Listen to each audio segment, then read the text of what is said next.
ज्ञानदीप लावू जगी कुमार कुमारी हरे कुमार कुमारी कुमार कुमारी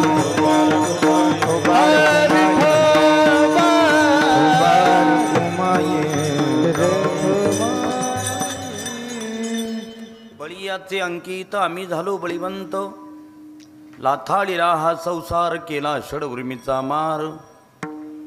जन धन तन केले तृणाही समान, लाथाळीला हा संसार केला षडउर्मीचा मार.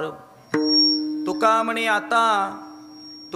आता आम्ही मुक्तीची ये माथा, लाथाळीला हा संसार केला षडउर्मीचा मार. विठ्ठल विठ्ठल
शुक्लां ब्रह्मविचारसार परमाद्यां जगद्व्यापिनीं विना पुस्तकधारिणीं भयदां दाट्यान्धकारापहं हस्ते स्फटिकमालिका विदधतीं पद्मासने संस्थितां वन्दे तां परमेश्वरीं भगवतीं बुद्धिप्रदां शरदां.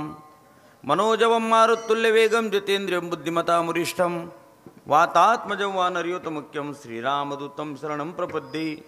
हे कृष्ण करुणा सिन्धो दीनबन्धो जगत्पते गोपेश गोपिकान्तं राधाकान्तं नमस्तुते. पंढरीचा देवराया पंढरीचा देवराया पंढरीचा देवराया पंढरीचा देवराया दंडवत तुझे पाया दंडवत तुझे पाया दंडवत तुझे पाया दंडवत तुझे पाया दंडवत तुझे पाया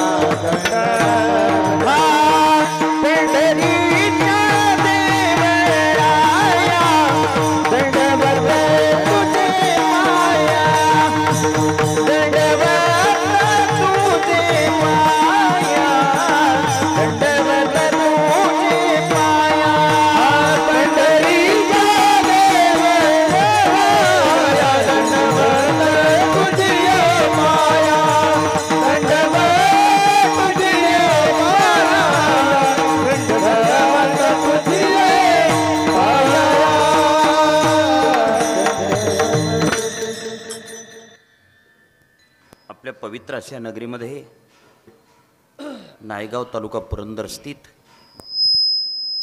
कालभैरव अष्टमीनिमित्त आयोजित असणाऱ्या अखंड हरिनाम सप्ताहातली ही आजची शेवटच्या क्रमांकाची सेवा माझ्या वाटेला प्राप्त झाली. समस्त सिद्धेश्वर देवस्थान ट्रस्ट आणि ग्रामस्थ मंडळीच्या वतीने या आमंत्रणाचा सन्मान करत या ठिकाणी तुमच्या सेवेकरता उपस्थित आहेत. या ठिकाणी सिद्ध सद्गुरू शांतीनाथ महाराज यांच्या आशीर्वादाने हरिभक्तपरायण अनिल महाराज कुंभार, शिवाजी महाराज चौंडकर यांच्या सन्मानाने उपस्थितीत मृदंगमणी हरिभक्तपरायण तेजस महाराज, कीर्तनाला जी साथ देत आहेत रघुनंदन महाराज, कांबळे महाराज, अनिल महाराज कुंभार, गोरख महाराज कुंभार आणि संत तुकोबाराय वारकरी संस्था येथील सर्व विद्यार्थीगण सगळ्यांच्या चरणी नतमस्तक होतो आणि कार्यक्रमाला प्रारंभ करतो. विठ्ठल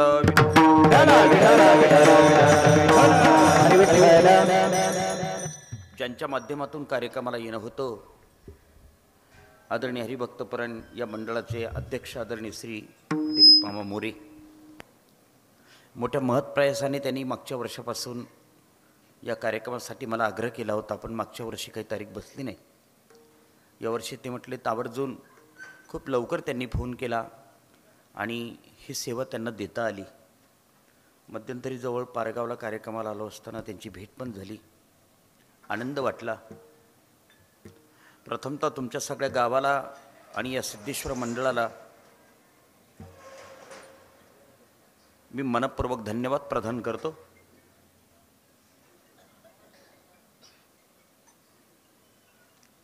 खरोखर या ठिकाणी आल्यानंतर मी नायगावमध्ये नाही तर पंढरपुरातच कीर्तन करतोय, असं सुंदरसं वातावरण या ठिकाणी आज निर्माण झालं. तुमचे सगळ्यांचे प्रसन्न चेहरे, सुंदरशी प्रकाश योजना, उत्कृष्ट अशी लाऊडस्पीकर सिस्टम, आभाळा एवढी गाणारी वाजणारी माणसं आणि तुम्ही भगवान शंकरासारखी प्रसन्न श्रोते, सगळ्यांच्याच चरणी मी नतमस्तक होतो आणि कार्यक्रमाला प्रारंभ करतो. विठ्ठल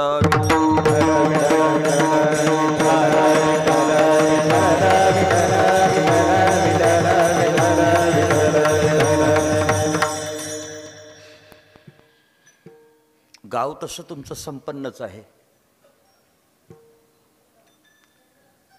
देणगीदार पाहिल्यानंतर मला असं वाटायला लागलं 10 दिवस माझेच कीर्तनं ठेवले असते तर बरं झालं असतं. आमच्या एकट्या मोरे मामांचीच एवढी देणगी आहे, 2 लाख रुपये.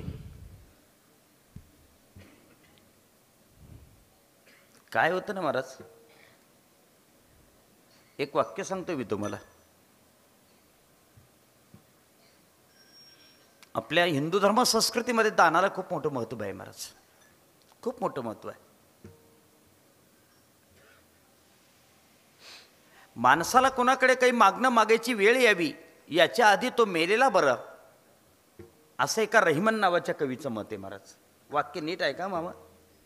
माणसाला कोणाकडे काही मागणं मागायची वेळ यावी याच्या आधी तो मेलेला बरा, पण याच्या अगोदर तो मेलेला बरा ज्याची परिस्थिती चांगली असताना सुद्धा जो सप्ताला 11 रुपये सुद्धा देत नाही, तो सगळ्यांच्या अगोदर मेलेला बरा.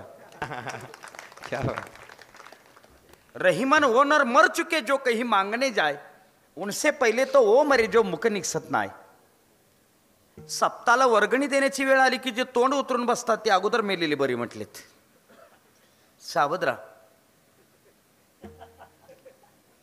इथे देणगीदार पाहिल्यानंतर माझा एक असा अंदाज आहे मला, तुमच्या जिल्ह्यातला असा नाव लौकिक लाभलेला हा सप्ताह असावा असा माझा अंदाज आहे.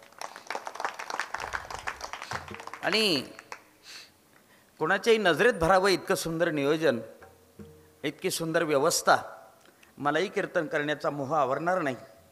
आणि तरी मी 2:30-3 वाजेपर्यंत तुम्हाला सोडून देईल, काही काळजी करू नका तुम्ही. चालेल ना तुम्हाला? चालेल ना? चालेल. म्हणजे माझ्याच आतड्या तुटणार आहेत, तुम्हाला काय होणार आहे? विठ्ठल विठ्ठल विठ्ठल.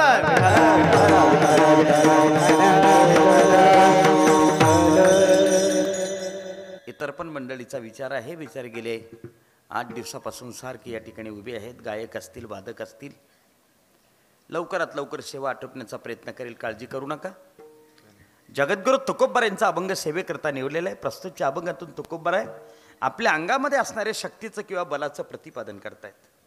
अंगामध्ये बळ असल्याशिवाय माणसाने बोलू नये महाराज. रावण असा गप्पा मारायचा.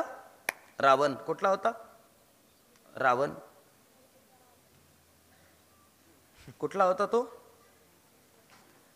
ते जेजुरीच्या खाली गाव आहे ते कोणतं? तिथलाच ना? तिथलाच ना? कुठला होता रावण?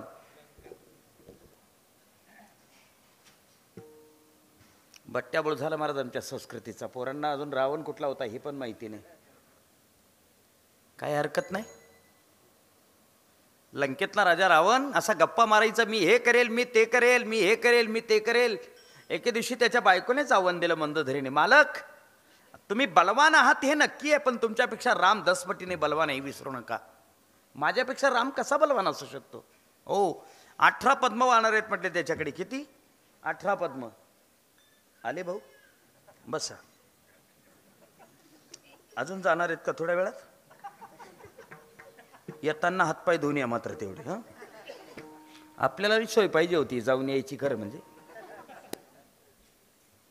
18 पद्म वाहणार आहेत. 18 पद्म. पद्माचा नंबर फार उशिरा लागतो. शाळेत जाता का तुम्ही? हो. कितवीला आहेत? हां, 7वी. 7वी म्हणजे 6वी नंतर येते ती का? बरं बरं बरं. एक गणित विचारू का तुम्हाला? कोणी उत्तर पुरवू नका, कोणीच बोलू नका. मध्ये फक्त ते आणि मी, आम्ही दोघंच जण बोलणार आहोत. एकक नंतर दशक येतो तर दशक नंतर शतक आला पाहिजे. बरोबर? तुम्ही इंग्रजी मीडियमला आहेत का मराठी? सेमी मीडियम नसतं, मीडियम 2च असतात, एक इंग्लिश आणि एक मराठी.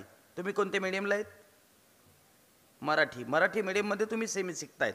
सेमी या शब्दाचा अर्थ फक्त 2च विषय जिथे इंग्रजीमधून शिकवले जातात त्याला म्हणतात सेमी, विज्ञान आणि गणित. बरोबर? आता कळलं? तुम्ही मराठी मीडियमला आहेत. एकक नंतर दशक येतो, दशक नंतर शतक येतो. आता त्याच्या पुढे बोला. एकक, दशक, शतक. बोला पुढे. हजार, 10,000, लक्ष, दशलक्ष. बोला पुढे. कोटी, कोटी, दशक. पुढे म्हण रे, माझ्या मागे म्हणून राहिला तो. हुशारच दिसतं ते मला. अब्ज, दशाब्ज, खर्व, दशखर्व, निखर्व, दशनिखर्व, शंख, दशशंकन. मग पद्माचा नंबर आहे. एकावर किती शून्य घरी गेल्यावर पहा. असे 18 पद्म वाहणार आहेत. रावणाच्या मुखातून एक शब्द निघाला, महाराज राहू दे ना 18 पद्म, काय करतील ती, काय करतील. 18 पद्मांपैकी परवा एकच आलं होतं. कोण? आमच्या हनुमंतराय. त्याने तुझ्या दाढे मिशा जाळून टाकल्यात. लंकिणी नावाची राक्षसीने मारून टाकली. अशोक बागेचा विध्वंस केला. सगळी लंका जाळून सरसलामतपणे निघून गेला. मालक, तरी तुम्ही एका वानराचं काही बिघडू शकले नाहीत. 18 पद्म जर घुसले तर रेशन कार्ड सुद्धा राहू देणार नाहीत ते. बळे विना शक्ती बोलून, बळे विना शक्ती बोलून, बळे विना शक्ती बोलून, भावे विना भक्ती भक्ती विना, भावे भक्ती भक्ती विना, भावे विना भक्ती भक्ती विना, भावे विना भक्ती भक्ती विना, बळे विना शक्ती बोलून आहे, बळे विना शक्ती बोलून आहे, बळे विना शक्ती बोलून आहे. अंगामध्ये बळ असल्याशिवाय बोलू नये महाराज. अंगामध्ये बळ नसताना बोलणं म्हणजे केलेली बास्कळ बडबड आहे ती. प्रमाण सांगू माऊलींचं? वाजवा बाबा, तुम्ही पण वाजवत राहा महाराज. मध्ये मध्ये स्वराकडे लक्ष असू द्या. अनंत वाचाळ बरळती बरळ, त्या कैचा दयाळ पावे हरी. अनंत वाचाळ बरळती बरळ, अनंत वाचाळ बरळती बरळ, अनंत वाचाळ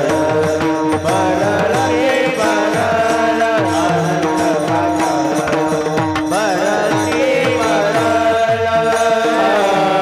त्या कैचा गोपाळ पावे हरी, त्या कैचा गोपाळ पावे हरी.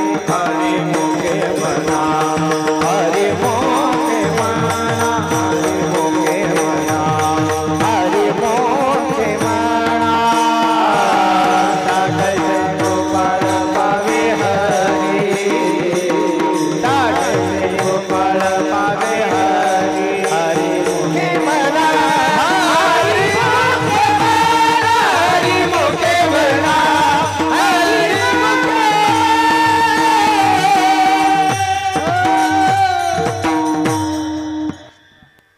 अंगात बळ नसताना बोलणं म्हणजे बास्कळ बडबड आहे ती. अनंत वाचाळ बरळती बरळ, त्या कैचा गोपाळ पावे हरी. अंगामध्ये बळ असल्याशिवाय माणसाने बोलू नये. नळावर भांडण झाली, पहिला नंबर कोणाचा लागतो? झोपल्या का तुम्ही? नळावर पाणी भरताना भांडण झाली, पहिला नंबर कोणाचा? बलवान स्त्रीचाच लागतो. एसटी मध्ये जागा मिळवायची, सगळ्यात पुढे कोण? एसटी मध्ये जागा मिळवायच्या भानगडीत पडायचंच नाही. दमदार माणूस पाहायचा आणि त्याच्या शाबास, फक्त सांभाळून. विठाला विठाला विठाला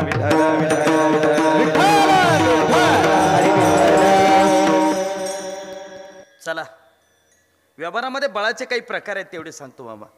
पहिलं बळ आहे शारीरिक बळ, दुसरं बळ आहे बौद्धिक बळ, तिसरं बळ आहे आर्थिक बळ आणि चौथं बळ आहे सत्तेचं बळ. कोणते कोणते सांगितले क्रमाने सांगा मला. पहिलं शारीरिक बळ, दुसरं बौद्धिक बळ, तिसरं आर्थिक बळ आणि चौथं सत्तेचं बळ. हे 4 बळांपैकी तुकाराम महाराजांजवळ कोणतं बळ आहे की त्या बळाच्या जोरावर ते बलवान समजतायत हे आपल्याला अभंगामध्ये पाहिजे. पहिलं बळ शारीरिक बळ. शरीराचं बळ पाहिजेच महाराज. शरीर माध्यम खलु धर्म साधन. ऐका, कथा कीर्तन करायची असतील तरी सुद्धा तब्येत चांगली पाहिजे महाराज. तुकाराम महाराजांचं प्रमाण आहे. कथेची सामुग्री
कथेची सामुग्री देह अवसानावरी.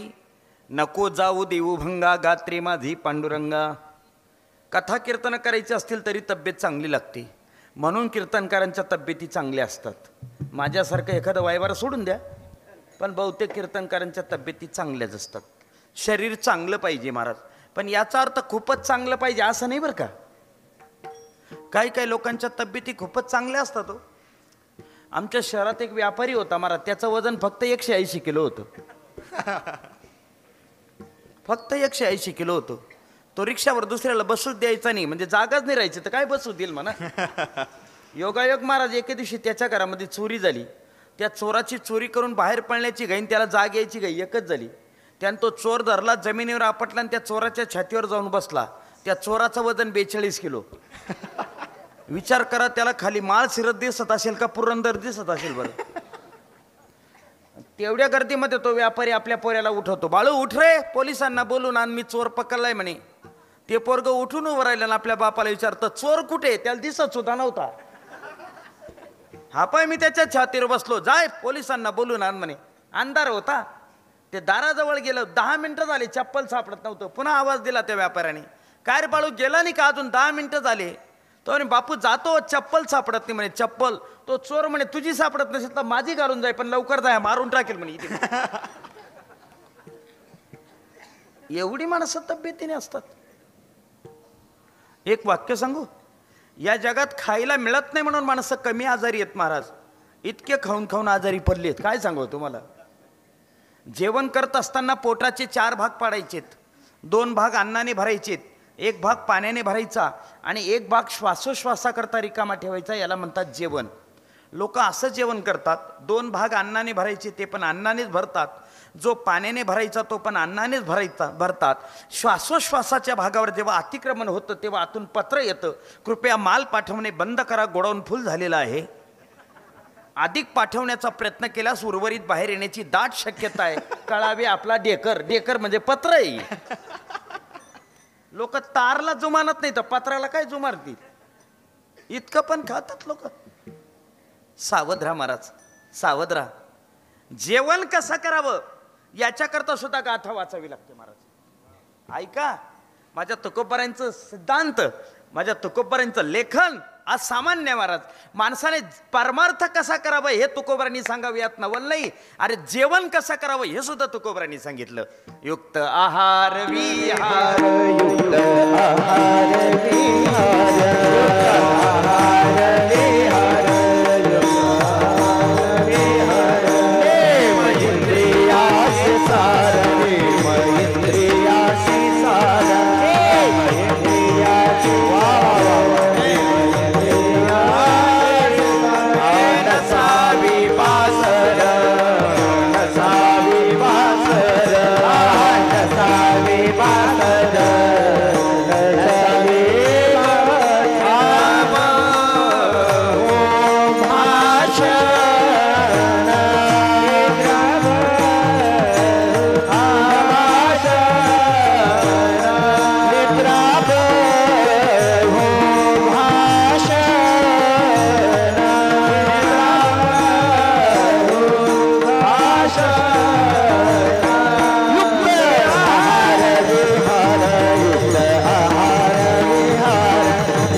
नसावी बासर निद्रा बहु भाषण बहु असा पाठ आहे बरं का तो. निद्रा बहु आणि भाषण बहु नसावे. नसावे महाराज. काय महाराजांची प्रमाण आहेत महाराज. चला शरीर चांगलं पाहिजे महाराज. शरीर चांगलं राहू द्या. काही खाऊ नका, काही पिऊ नका. लोकांनी गोडाऊन करून टाकलंय शरीर.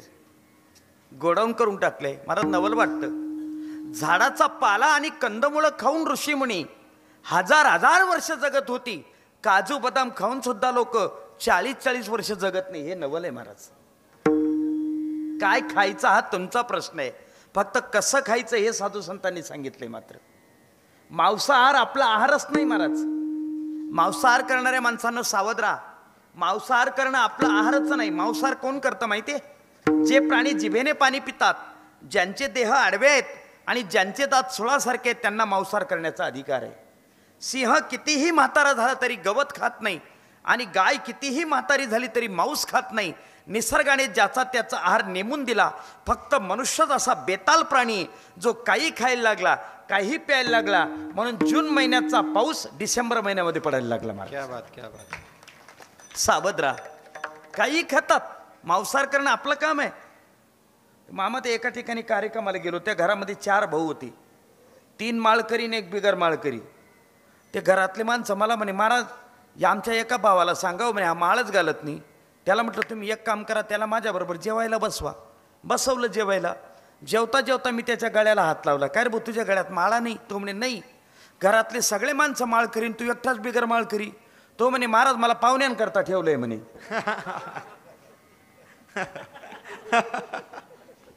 तुला पाहुण्यांकरता ठेवलंय, तू मांसाहार करतो म्हणे. मग त्याला म्हटलं अरे वेड्या मांसाहार करू नये. मांसाहार केल्याने बटनलिझम नावाचा रोग होतो. मांसाहार करणाऱ्या माणसाची गुडघी वयाच्या 40व्या वर्षानंतर निकामी होतात. मांसाहार करणाऱ्या माणसाचं दृष्टीचं तेज वयाच्या 50व्या वर्षानंतर निस्तेज होतं. हे सगळं अभ्यासाने बोलतोय मला तुमच्यासमोर. मांसाहार करणाऱ्या माणसाच्या शरीरातला मज्जातंतू मेदाचं अतिप्रमाण झाल्यामुळे लवकर कुजू लागतो. माणसाने मांसाहार करू नये. तो म्हणे मग काय खावा? त्याला म्हणतो पुरणपोळी. तो म्हणे 1000 पोळी 1 नळी बरोबर राहते म्हणे. काय डोकं पडतं का यांच्या पुढे? इतके लोक पुढे गेलेत महाराज. सावध राहा. काही खाऊ नका, काही पिऊ नका राजाओ. शरीर आपलं गोडाऊन नाही रे राजाओ. अनमोल असा देह दिलाय प्रभू परमात्म्याने. तो फक्त खाण्यासाठी दिलेला नाही तुम्हाला. आणि माझं वाक्य लक्षात ठेवा महाराज. खायला मिळत नाही म्हणून माणसं कमी आजारी पडतात. इतके खाऊन खाऊन आजारी पडतात. शरीर चांगलं असू द्या. हो, शरीर माध्यम खरो धर्म साधनम. शरीर चांगलं असेल तरच परमार्थ करता येतो महाराज. आधी गोष्ट आहे. म्हणून शरीर जास्त बळ पाहिजे. पण शरीराचंच बळ श्रेष्ठ आहे असं नाही. याच्यापेक्षा अजून एक बळ श्रेष्ठ आहे आणि त्या बळाचं नाव आहे बुद्धीचं बळ. बुद्धीचं बळ शरीराच्या बळापेक्षा श्रेष्ठ आहे महाराज. ज्ञानोबांनी काय सुंदर प्रमाण लिहिलंय महाराज. बुद्धीचे वैभव नाही दुजे, बुद्धीचे वैभव नाही दुजे,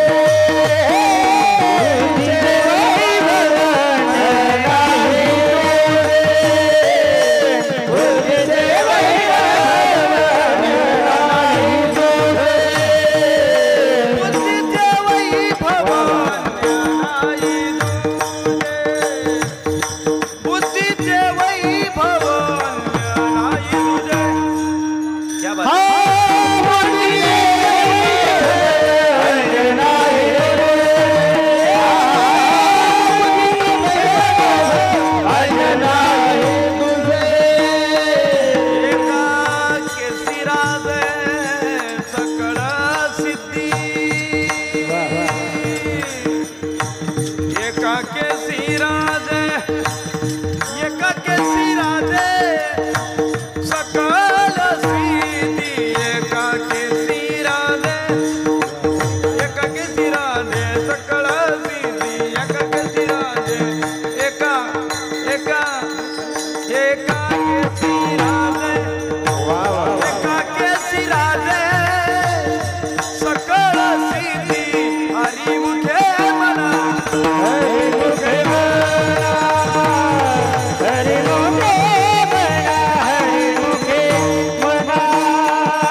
एकाकी शेराजे सकळचे ते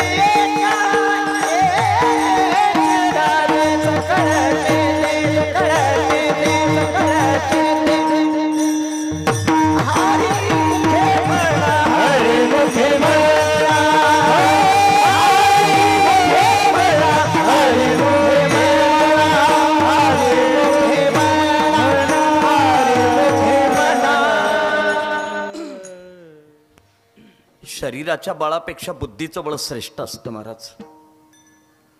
रोजगार हमीवर कामाला जाणारा माणूस 200 रुपये रोज कमवतो. ऊन पाहत नाही, वारा पाहत नाही, पाऊस पाहत नाही, दिवसभर राबतो तेव्हा त्याला 200 रुपये रोज मिळतात. पण तो मजूर कामावर आलेला आहे की नाही याची हजेरी घेणारा कारकून झाडाखाली बसून 500 रुपये कमवतो महाराज. हे बुद्धीचं बळ आहे महाराज. किमान तो कारकून रस्त्यावर तरी येतो हजेरी घ्यायला. तो इंजिनियर पुरंदरलाच असतो पण तिथे ऑफिसात बसल्या बसल्या 2000 रुपये रोज कमवतो. हे बुद्धीचं बळ आहे महाराज.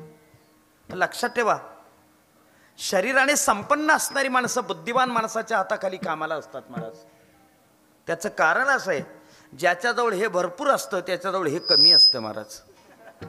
हा व्यवहारातला नियम आहे. शारीरिक बळापेक्षा बुद्धीचं बळ श्रेष्ठ आहे. किती बळ श्रेष्ठ आहे सांगतो. आपल्या संस्कृतीमध्ये 2 प्रत्युत्पन्न मती होऊन गेले. प्रत्युत्पन्न मती म्हणजे काय माहिती आहे तुम्हाला? प्रति म्हणजे दुसरी, मती म्हणजे बुद्धी आणि उत्पन्न म्हणजे निर्माण करणे.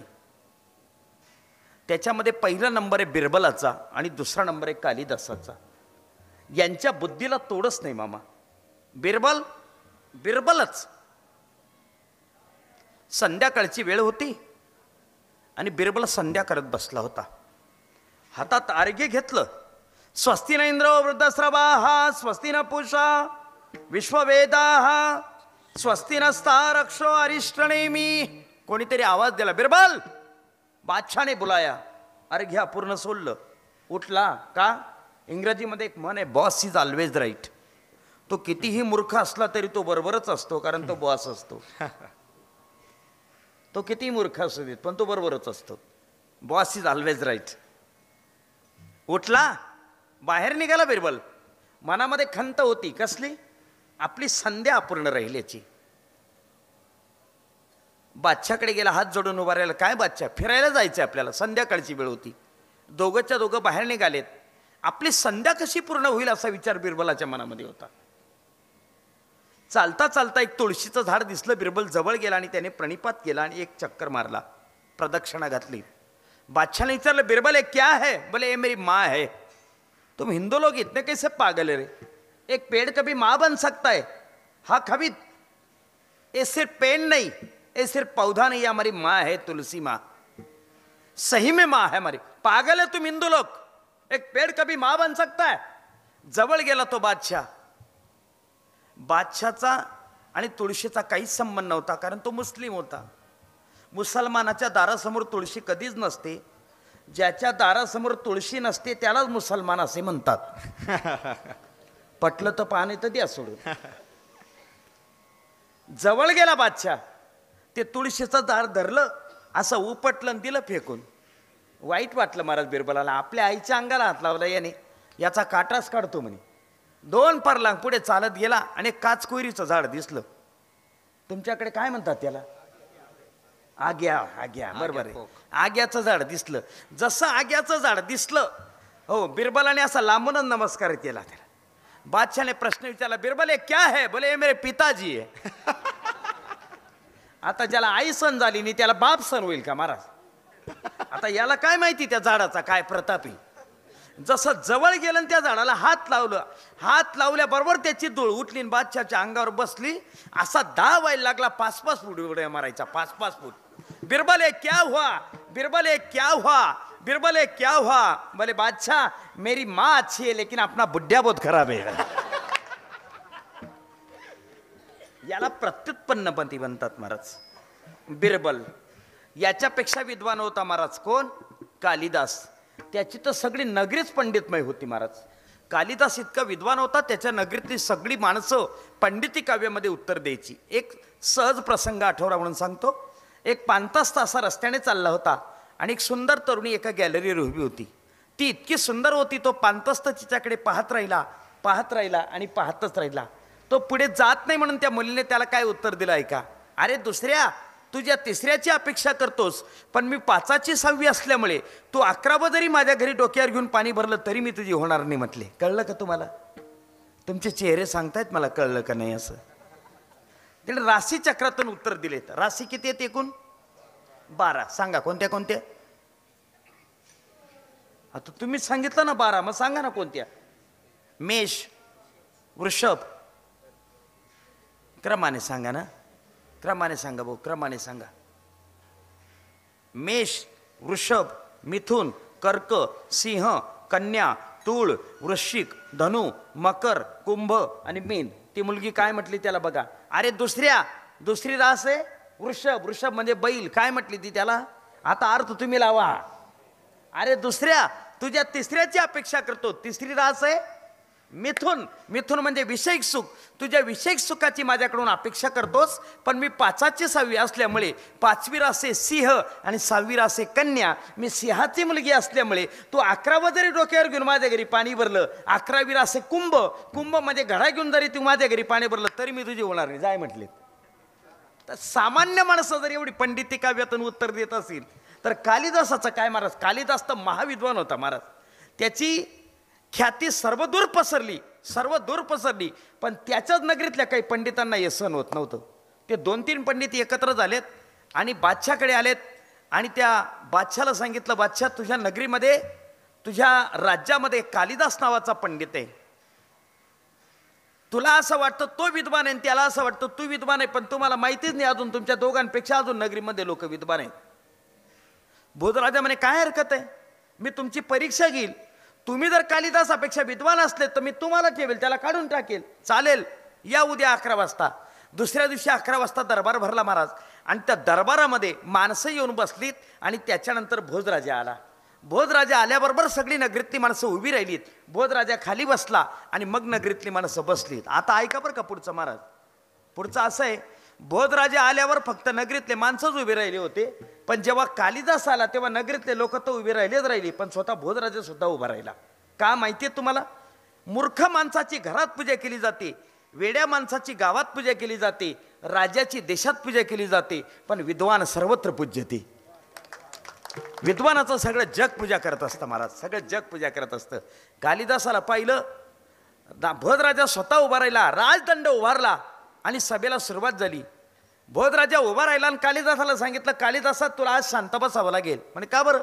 तुझ्यापेक्षा विद्वान पंडित आलेले आहेत, मी त्यांना प्रश्न विचारेल. वा, माझं हे भाग्य आहे की मला अशा विद्वान लोकांची भेट होईल आज.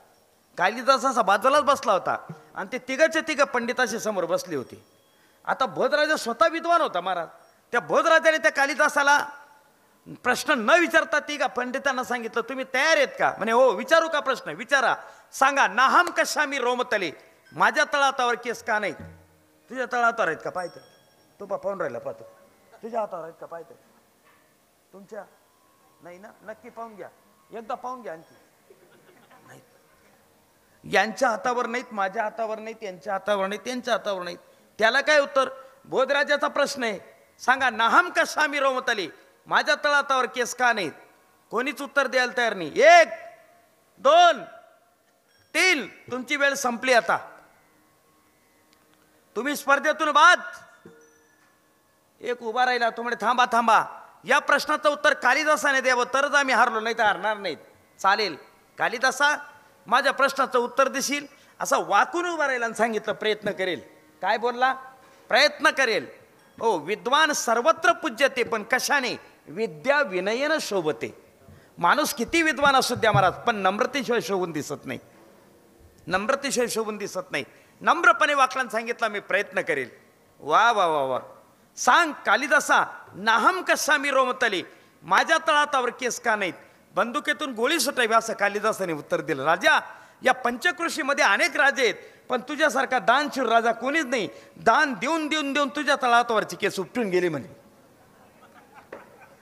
तो एक पंडित उभा राहिला, तो म्हणे शाब्बास प्रश्न, शाब्बास उत्तर म्हणे. असं कुठे उत्तर असू शकतं का? त्याने कालिदासाला सांगितलं, कालिदासा राजाच्या तळहातावरचे केस दान देऊन उपटून गेलेत, पण तुझ्या तळहातावरचे कुठे गेले ते सांग. तो म्हणे राजाने सगळ्यात जास्त मला दान दिलं, सगळ्यात जास्त लोभ माझ्यावर, सगळ्यात जास्त प्रेम माझ्यावर. राजाचे देऊन देऊन उपटून गेले, माझे घेऊन घेऊन उपटून गेले म्हणे. मग आता तरी गुच्चूप बसायचा ना. तो तिसरा होता, तो उभा राहिला म्हणे काय रे आमच्या तळहातावरचे केस कुठे गेलेत. कालिदासच होता तो म्हणे राजाचे देऊन देऊन उपटून गेलेत, माझे घेऊन घेऊन उपटून गेले, तुम्हाला काहीच मिळालं नाही, तुम्ही चोळून राहिले, तुमचे चोळून चोळून उपटून गेले म्हणे. बुद्धीचे वैभव अन्य नाही तुझे, एका केशिराजे सकळ सिद्धी. आणि या जगामध्ये फार बुद्धिवान लोक आहेत महाराज. मी ग्राम्य भाषेतला दृष्टांत सांगत असतो, तुम्हाला आनंद वाटेल. शाळा कॉलेजात जाणारे एका पोराचं एका पोरीवर प्रेम होतं. त्या पोराने आपल्या बापाला सांगितलं, बाबा मी लग्न करेल तर ह्याच पोरीशी करेल, नाही तर काही बी करेल म्हणे. तुम्हाला कळतं ना ते काही बी करेल. हा कळतं म्हणजे ते काय ज्ञानेश्वरी आहे का हा म्हणून राहिली तुम्ही.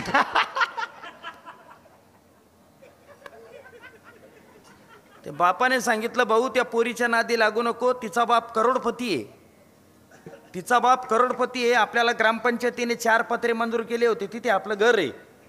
त्या 4 पत्र्यांमध्ये बी 1 पत्रा ग्रामसेवक खाऊन गेला.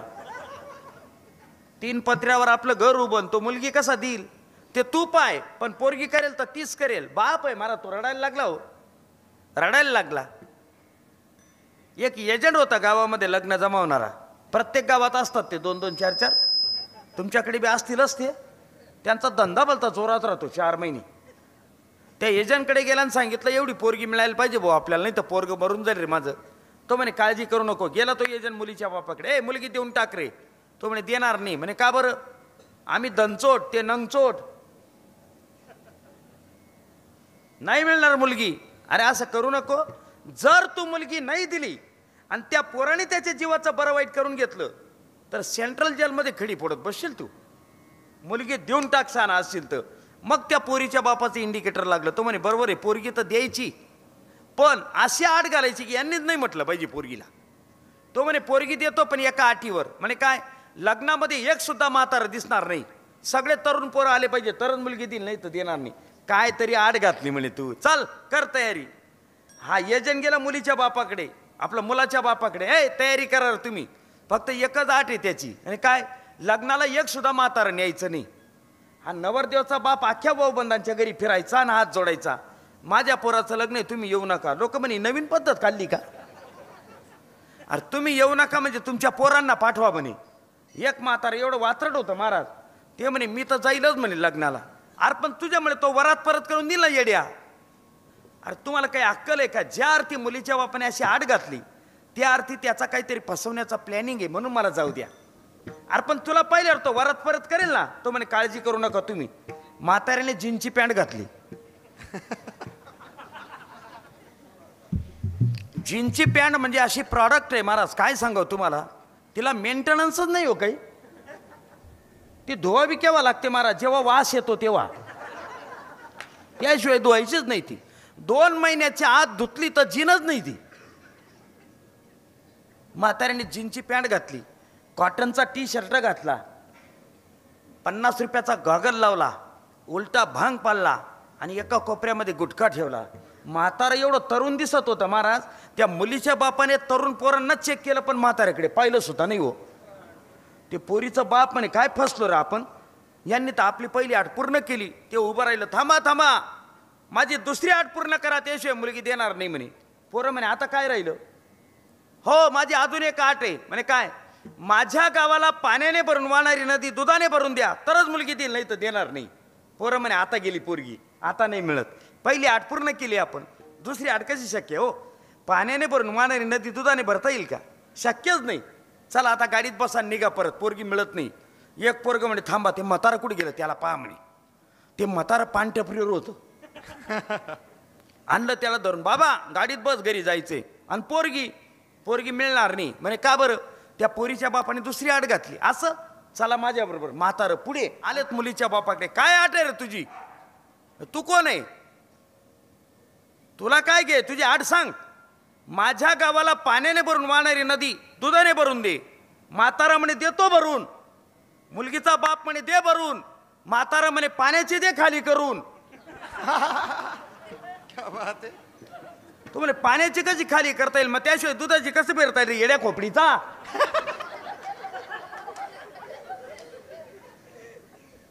हे बुद्धीचं बळ आहे महाराज.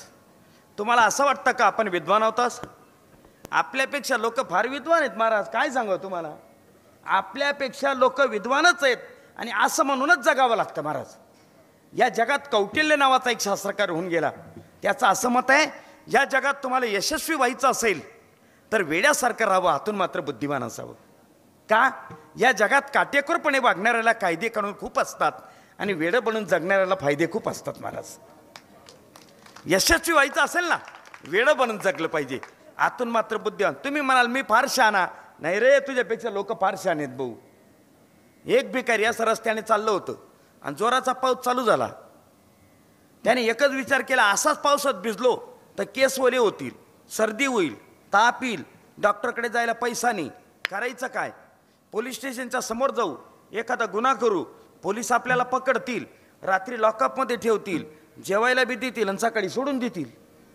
पहा त्याचं डोकं. आला पोलीस स्टेशनच्या समोर, काय गुन्हा करायचा? एक बाई छत्री धरून चालली होती, याने ती छत्री हिसकावली पळायला लागला. याला असं वाटलं आता ही बाई आवाज देईल, पोलीस धावतील, आपल्याला पकडतील. हे बऱ्याच पुढेपर्यंत निघून गेलं. ती बाई काहीच बोलायला तयार नाही. याने हळूच मागे वळून पाहिलं. ती बाई म्हणे तुमची आहे का? म्हणे घेऊन जा म्हणे. तिने बी दुसऱ्याची चोरून आणली होती. अरे आपल्याला वाटतं आपण विद्वान आहेत, लोक फार विद्वान आहेत महाराज. असं समजूच नका तुम्ही महाराज. मी शिक्षक माणूस आहे. एके दिवशी दुपारी 12 वाजता एका पोराचा डबा घेतला. राम्या डबा दाखव रे म्हटलं. त्यानं तो डबा दिला माझ्याकडे. उघडला, पुरणपोळी होती. खाऊ का रे? खाऊन घ्या ना सर म्हणे. आणि घरी गेल्यावर आईने विचारलं तर काय सांगशील? सांगून देईल कुत्र्याने खाल्लं म्हणून. घ्या. आपल्या मनातला गैरसमज काढून टाका महाराज. आपण बुद्धिवान आहोत असं, आपल्यापेक्षा जग बुद्धिवान आहे असं समजूनच जगावं लागतं. त्याशिवाय जगता येत नाही महाराज. बुद्धीचं बळ या जगामध्ये श्रेष्ठ आहे, लक्षात ठेवा. बुद्धीचं बळ श्रेष्ठ आहे आणि बुद्धिवान माणसं या जगावर राज्य करतात महाराज, लक्षात ठेवा. बुद्धिवान माणसंच या जगावर राज्य करतात. मग शारीरिक बळापेक्षा बुद्धीचं बळ श्रेष्ठ आहे. पण बुद्धीचंच बळ श्रेष्ठ आहे का? नाही, याच्यापेक्षा अजून एक बळ श्रेष्ठ आहे आणि त्या बळाचं नाव आहे पैशाचं बळ. त्याला आर्थिक बळ म्हणतात महाराज. ज्याच्याजवळ पैसा आहे ना, त्याच्याजवळ बुद्धी नसली तरी लोक त्याची पूजा करतात. का? सर्व गुणानाम कांचनम आश्रयंती. सुभाषितकार सांगतात, सर्व गुण धनाचा आश्रय करून राहतात महाराज. अरे गरीब माणूस जर घोड्यावरून पडला ना, लोक म्हणतात डांगरासारखा आपटलं हो. आणि श्रीमंत जर पडला तर लोक म्हणतात रावसाहेब घोड्यावरून घसरलेत. हा श्रीमंतीचा गुण आहे महाराज. हा पैशाचा गुण आहे. काय ताकद आहे पैशामध्ये? पैसा रे पैसा, तुझे कमाऊ कैसा और मरने के बाद तुझे ले जाऊ कैसा. पैसा तेरे 3 नाम, परशा, परशु, परशुराम. ही ताकद पैशाची आहे महाराज. स्थेय, हिंसा, अनृत, दंभ, काम, क्रोध, स्मयो, मदहा, भेदो, वैरम, अविश्वास, संस्पर्धा, व्यसना, नीच. धनाच्या पाठीमागे 15 अनर्थ श्रीमद भागवतामध्ये सांगितलेले आहेत महाराज. सावध व्हा. पण या जगामध्ये जगण्यासाठी पैसा गरजेचा आहे. ऐका, माणसं बुद्धिवान आहे. तो शिक्षक हा बुद्धिवान आहे, शिक्षक हा विद्वान आहे. पण ज्या अर्थी श्रीमंताच्या घरी ट्युशन घ्यायला जातो, त्या अर्थी बुद्धीच्या बळापेक्षा पैशाचं बळ जड आहे महाराज. वाक्य नीट ऐका. शिक्षक कोणाला म्हणतात माहिती तुम्हाला? शी म्हणजे शिस्त, क्ष म्हणजे क्षमता आणि क म्हणजे कर्तव्य. शिक्षकाला इंग्रजीमध्ये काय म्हणतात? टीचर.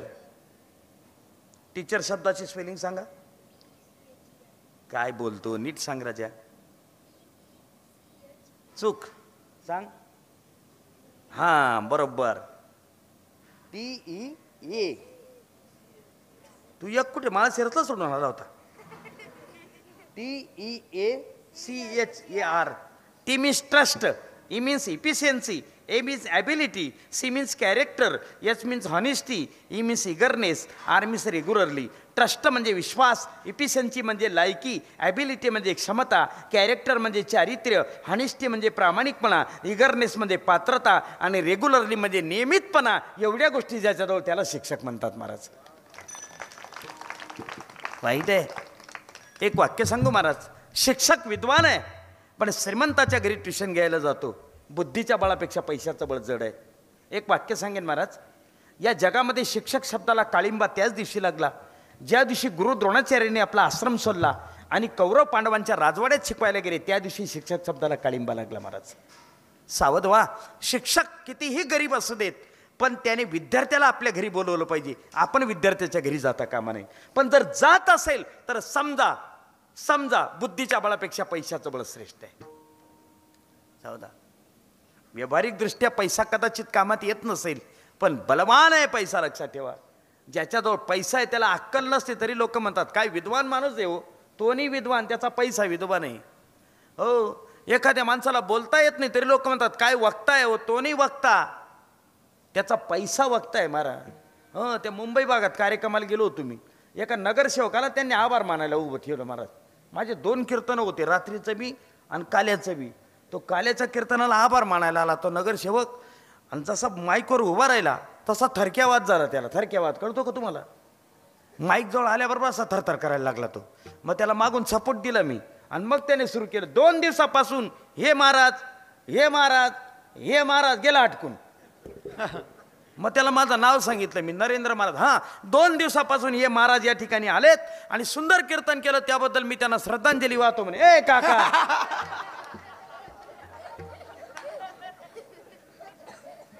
श्रीमंत माणसाला बोलण्याची अक्कल नसते तरी लोक म्हणतात काय वक्ता आहे, तो नाही वक्ता, त्याचा पैसा वक्ता आहे महाराज. धनवंत लागी सर्व मान्यता आहे जागी, सर्व मान्यता आहे जागी, सर्व मान्यता आहे जागी. धनवंत लागी सर्व मान्यता आहे जागी, सर्व मान्यता आहे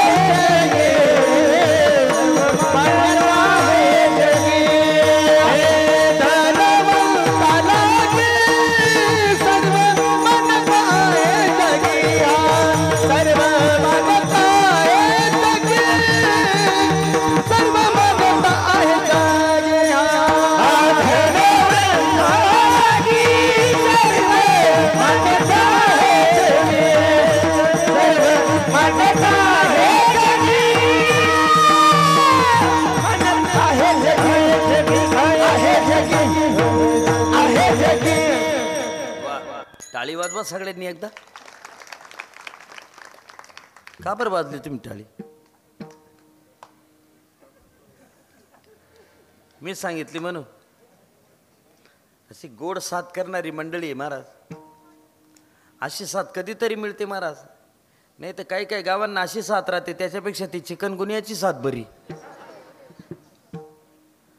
ते आमच्या भागात कार्यक्रमाला गेलो होतो महाराज, विनाच नव्हता त्या गावाला. विना बिगर विण्याची पंचपदी चालू केली त्यांनी. मी फेटा बांधता बांधता त्या मालकाला म्हटलं, त्या बजण्यांना बोलून आणा म्हटलं. आणलं बोलून त्यांना. त्यांना म्हटलं का विना कुठे? ते म्हणे विना नाही म्हणे आमच्या गावाला. विना नाही आहे. मग विनेशिवाय कीर्तन कसं काय होईल? ते म्हणे का बरं? अरे विना म्हणजे आमच्या पक्षाचं चिन्ह आहे ते, आणि चिन्हाशिवाय निवडणूक नाही लढवता येत भाऊ. आमचे प्रदेशाध्यक्ष 24 तास गळ्यामध्ये विना घालून फिरतात. नारद मुनी प्रदेशाध्यक्ष आहेत ते आमचे, 24 तास गळ्यामध्ये विना. विण्याशिवाय कीर्तन होणार नाही. तो म्हणे काही पुरावा आहे का? म्हटलं आहे, ऐक. लावणी मृदंग श्रुती टाळ घोष. श्रुती म्हणजे विना, विण्याशिवाय कीर्तन होत नाही. तो म्हणे बाबा विना नाही ना. त्याला म्हटलं एक काम करा. आणि काय? एखादी मोटरसायकल काढा, आजूबाजूच्या खेड्यावर जा, विना घेऊन या. आपण 9च्या ऐवजी 9:30ला चालू करू. 9:30 ते 11:30. तो म्हणे महाराज विना घ्यायला कोणी जाणार नाही. मग त्याला म्हटलं कीर्तन बी होणार नाही. आता तो शहाणा आणि मी, हां मी 1.5 शहाणा. बरोबर बोलले तुम्ही. तुम्ही तयारच होते बाबा गोळी घालायला लगे. म्हातारा डायरेक्ट 1.5 शहाणा म्हणतो मला. एकच काय परवडेल महाराज? मी 1.5 शहाणा. एक म्हातारा माणूस पुढे आला महाराज काठी टेकत टेकत. मी म्हटलं हे म्हातारा नक्कीच काहीतरी न्याय करेल. ते म्हणे महाराज काय झालं? म्हटलं विना नाही. म्हणे मग विनाशिवाय कीर्तन होणार नाही. तो म्हणे एवढी आग होती तर घरून घेऊन आला असता म्हणे. मला म्हणे तो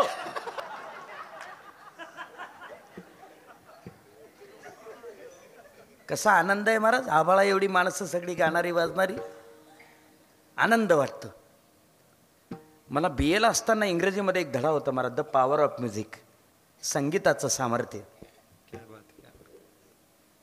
इंदिरा गांधींनी पंडित जवाहरलाल नेहरूंना जी पत्र लिहिलीत, रोज पॅटल्स नावाचं एक पुस्तक होतं मला अभ्यासाला, इंग्रजीमधून होतं ते, रोज पॅटल्स. त्याच्यामध्ये एक सिद्धांत आलेला आहे.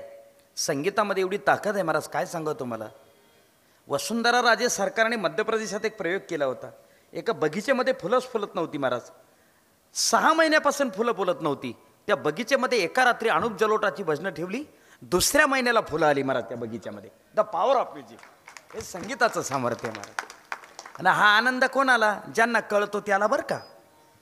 ज्याला काहीच कळत नाही त्याला असं वाटत असेल यांना का तिकडे हायवेकडे घेऊन जावं का काय, तो विषय नाही ना महाराज त्यांचा. शक्ती अद्भुत ये जगी, विठाला विठाला.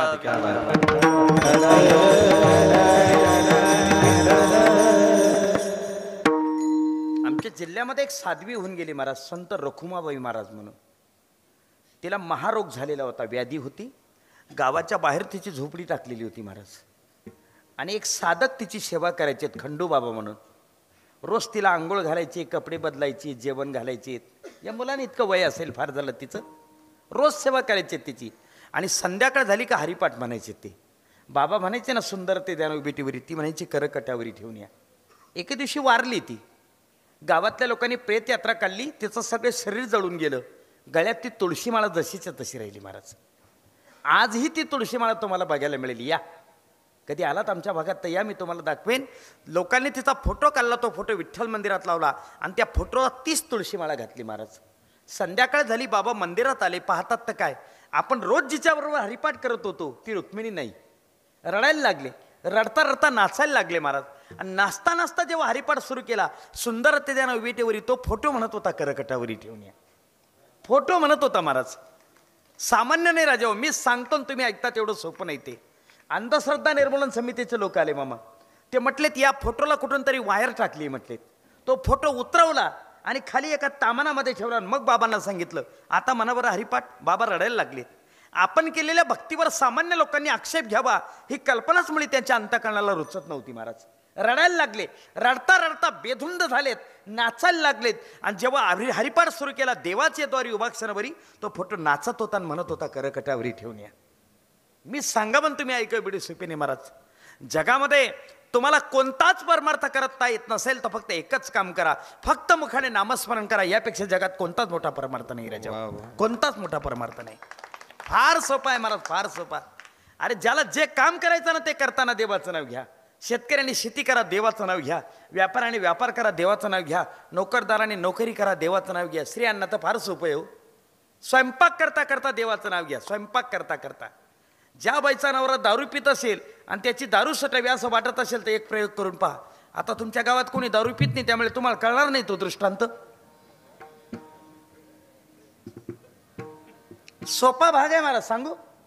महिला मंडळ ऐकतायत, झोपल्या नाही ना अजून. सोपा सोपा भाग सांगतो. भाकरी करता का तुम्ही? भाकरी हा बी म्हणत नाही, नाही बी म्हणत नाही. तुमच्या सगळ्यांचे माहेर अमेरिकेतले आहेत का? भाकरी करता का तुम्ही? काठवत आहे का तुमच्या घरी? काठवत काठवत आहे का? काय खोटं बोलतात. पाहिलेलं तरी आहे का तुम्ही? स्टीलचं असतं का पितळाचं? बरं बरं बरं, आता काठवत राहिलं नाही मामा. आता बाया स्टीलच्या ताटामध्ये भाकरी करतात.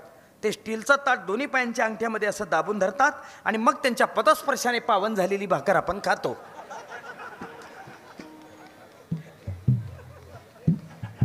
सुधरून गेल्या बाया, सुधारण्याचेच लक्षण आहेत महाराज हे सगळे.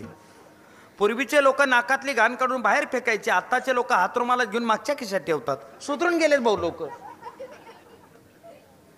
ज्या बाईचा नवरा दारू पितो तिने एक काम करा, ताटात पीठ ओतायचं, म्हणायचं रामकृष्णारी. पाणी टाका, म्हणा रामकृष्णारी. पीठ मळा, रामकृष्णारी.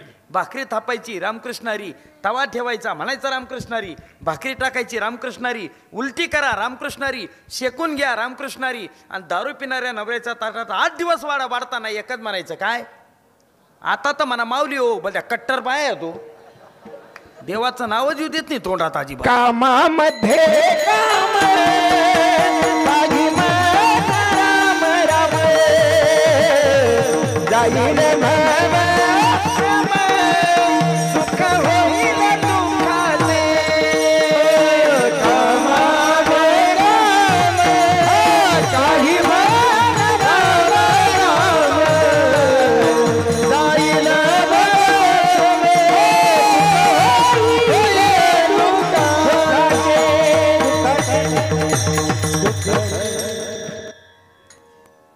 चला मग पैशाचंच बळ श्रेष्ठ आहे का? नाही, पैशाच्या बळापेक्षा अजून एक बळ श्रेष्ठ आहे. त्या बळाचं नाव आहे सत्तेचं बळ. श्रीमंत माणसं पैशाच्या बॅगाच्या बॅगा भरतात आणि आमदार खासदारांच्या पाठीमागे धावतात आणि सांगतात, साहेब माझ्या जावयाला पिऊन म्हणून का होईना पण लावा. पिऊन पिऊन ऑफिसमध्ये जाताना पिऊन आणि ऑफिसमधून येता येता संध्याकाळी पिऊन म्हणून का होईना पण लावा. याच्याजवळ पैसा आहे पण आपल्या नातेवाईकाला नोकरी देऊ शकत नाही. ती नोकरी मिळवण्यासाठी ज्या अर्थी सत्ताधीशांच्या मागे धावावं लागतं त्या अर्थी पैशाच्या बळापेक्षा सत्तेचं बळ जड आहे. चला तुकोबर आहे, तुम्हाला प्रश्न विचारतोय. तुमच्याजवळ पैशाचं बळ आहे, तुमच्याजवळ सत्तेचं बळ आहे, तुमच्याजवळ शरीराचं बळ आहे का तुमच्याजवळ बुद्धीचं बळ आहे? तुकाराम महाराज सांगतात त्या चारही बळांपैकी माझ्याजवळ एकही बळ नाही, पण माझ्याजवळ जे बळ आहे ते तुमच्या कोणाजवळच नाही. विवेकासहित वैराग्याचे बळ, विवेकासहित वैराग्याचे बळ, विवेकासहित वैराग्याचे बळ, विवेकासहित वैराग्याचे बळ,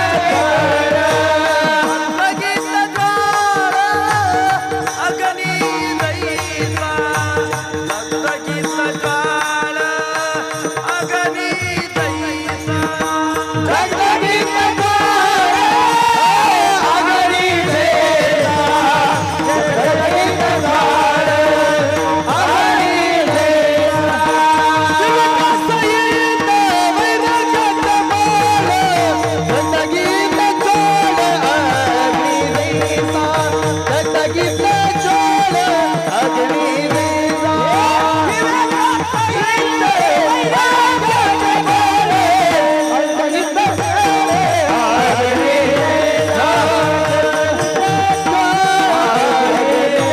दैसा.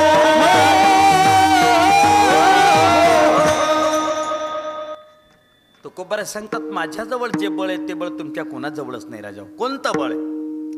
विवेकासहित वैराग्याचे बळ, दगदगीत ज्वाळ अग्नी जैसा.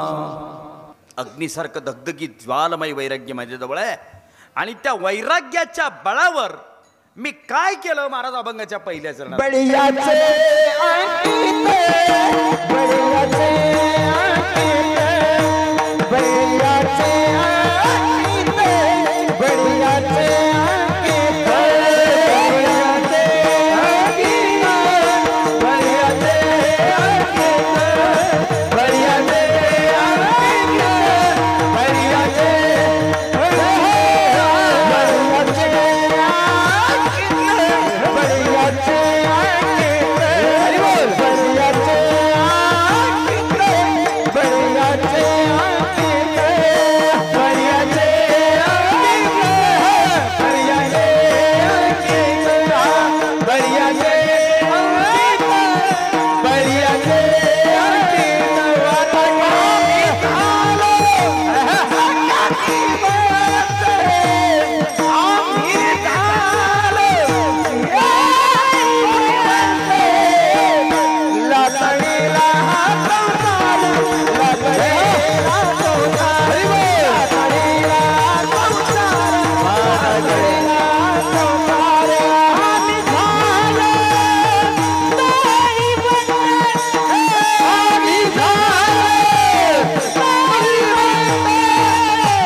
आत्ताशी आपण अभंगाच्या पहिल्या चरणावर आलोय.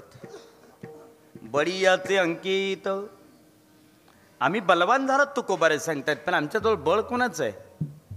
आम्ही त्याचे दास आहोत जो जगातला सगळ्यात बलवान आहे. कोण? बलम बलवताच्या हम कामराग विवर्जिता, तो बलवान आहे. किती बलवान आहे?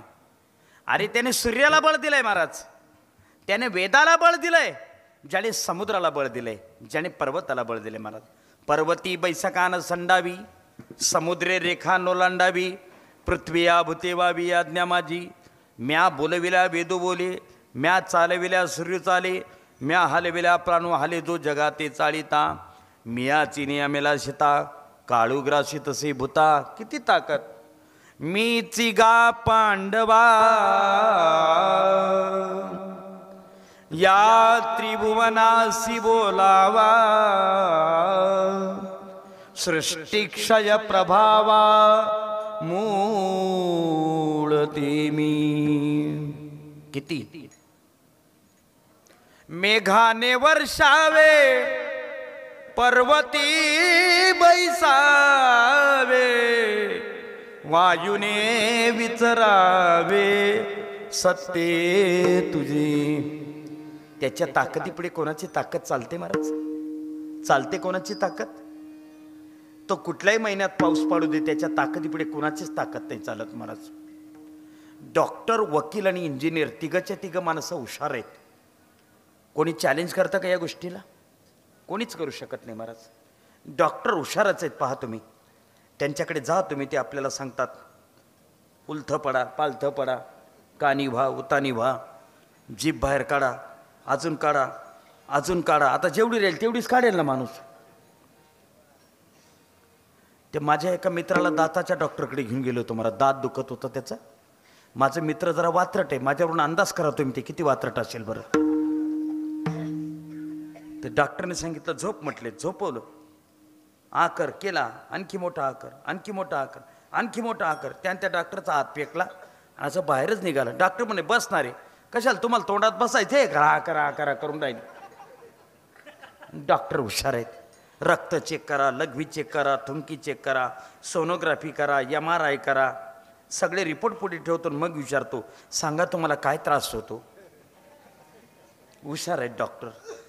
यांच्यापेक्षा वकील हुशार आहेत महाराज. आणि या दोघांपेक्षा तो इंजिनियर हुशार आहे. इंजिनियर तर इतका हुशार आहे महाराज, तो संडास जितका जास्तीत जास्त किचन रूमच्या जवळ येईल असा दिवसेंदिवस त्याचा प्रयत्न चालू आहे. तिघचे तिघ मुंबईच्या गेटवे ऑफ इंडियावर फिरायला गेलेत. उन्हाळ्याचे दिवस होते, गार वारा सुटलेला होता महाराज. 5 वाजेची वेळ. तिघचे तिघ नावेमध्ये बसलेत. नाव चालू झाली. डॉक्टरने नावाड्याला प्रश्न विचारला, नावाड्या कुठला रे? पुणे जिल्ह्यातला. तालुका रे? पुरंदर. गाव रे?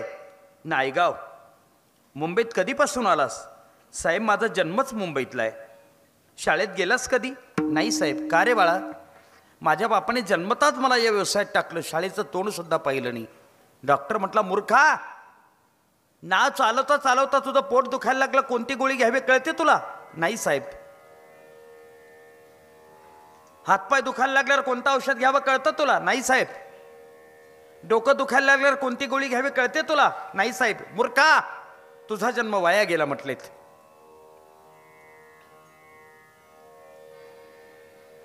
वकिलाने विचारलं,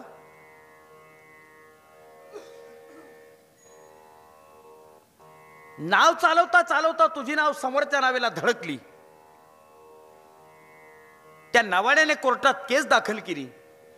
वकिलासमोर आपली बाजू कशी मांडावी, न्यायाधीशासमोर आपलं म्हणणं कसं मांडावं, पोलिसांना आपली बाजू कशी समजून सांगावी, काही कळतं तुला? नाही साहेब, शाळेतच गेलो नाही. मूर्खा, तुझा जन्म वाया गेला म्हटलेत. इंजिनियरने विचारलं, समजा तुला भविष्यात वाटलं आपल्याला समुद्रातच बंगला बांधायचंय, किती फूट पाया खोल घालावा लागेल, कोणत्या प्रकारचं सिमेंट वापरावं लागेल, कोणत्या प्रकारचं वॉटरप्रूफ फर्निचर वापरावं लागेल, काही ज्ञान आहे तो म्हणे साहेब शाळेतच गेलो नाही, काय ज्ञान राहील. मूर्खा तुझा जन्म वाया गेला म्हटले.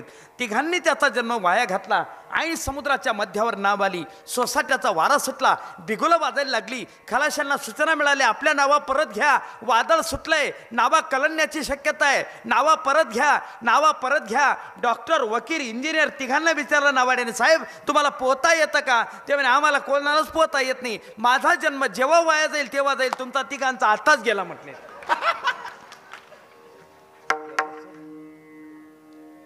इतके हुशार लोक कोण कोण? बोला बोला बोला. कोण कोण? डॉक्टर, वकील आणि इंजिनियर. उन्हाळ्याचे दिवस महाराज असे नदीच्या काठावर फिरायला निघाले. त्या नदीच्या काठावर टरबुजांची वाडी होती. तुमच्याकडे काय म्हणतात त्याला? कलिंगड. कलिंगड म्हणतात का? आमच्याकडे टरबूज म्हणतात त्याला. ते कलिंगडाची वाडी होती. तुम्ही निरीक्षण करा त्या कलिंगडाच्या वेलीचं महाराज. वेल एवढंच असतं, फळ एवढं मोठं. वेल केवढं? एवढंच फक्त. फळ मात्र एवढं. त्यांनी ते 40 रुपयाला एक कलिंगड घेतलं, कापलं, खाल्लं आणि पुढे चालत चालत गेले. उन्हाळ्याचे दिवस होते. आंब्याच्या झाडाखाली बसले. त्या आंब्याच्या झाडाखाली एक झाडावर पिकलेली कैरी खाली पडलेली होती. तुमच्याकडे काय म्हणतात त्याला? शाक, पाड. बरोबर आहे, आमच्याकडे शाक म्हणतात त्याला. झाडावर पिकलेली कैरी असते, अतिशय मधुर असते. त्यांनी ती कापली आणि खाल्ली. त्या तिघांना कलिंगड खाल्ल्यापेक्षा ते पाडाचा आंबा खाल्ल्याचा आनंद खूप मिळाला, कारण मधुर होतं ते फळ, झाडावर पिकलेलं होतं ना, गोड होतं. डॉक्टरने वकिलाला सांगितलं, वकील साहेब माझं असं मत आहे, परमेश्वराला अक्कल नाही. कोण म्हणतं? डॉक्टर साहेब वकिलाला म्हणतात, वकील साहेब माझं असं मत आहे, परमेश्वराला अक्कल नाही. म्हणे कस काय?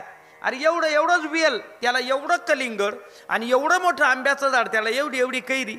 अरे हीच कैरी जर टरबूज एवढी लावली असते तर काही बिघडलं असतं का याचं? 10 माणसं आले असते तरी एकच आंबा कापायचं काम होतं, पण अक्कल नाही ना देवाला. इंजिनियर साहेब तुमचं काय मत आहे? मी सहमत आहे, परमेश्वराला अक्कल नाही. तेवढ्याच सोसाट्याचा वारा सुटला महाराज, आणि शेवटच्या टोकावर एक कच्ची कैरी होती कडक. जशी सुटली वेगात आली, डॉक्टरच्या डोक्यामध्येच बसली महाराज ती. डॉक्टर प प प प पाणी करायला लागला. बाजूला एक शेतकरी होता अडाणी, तो धावतच आला तांब्या भरून घेऊन. त्याने डॉक्टर साहेबांना पाणी पाजलं.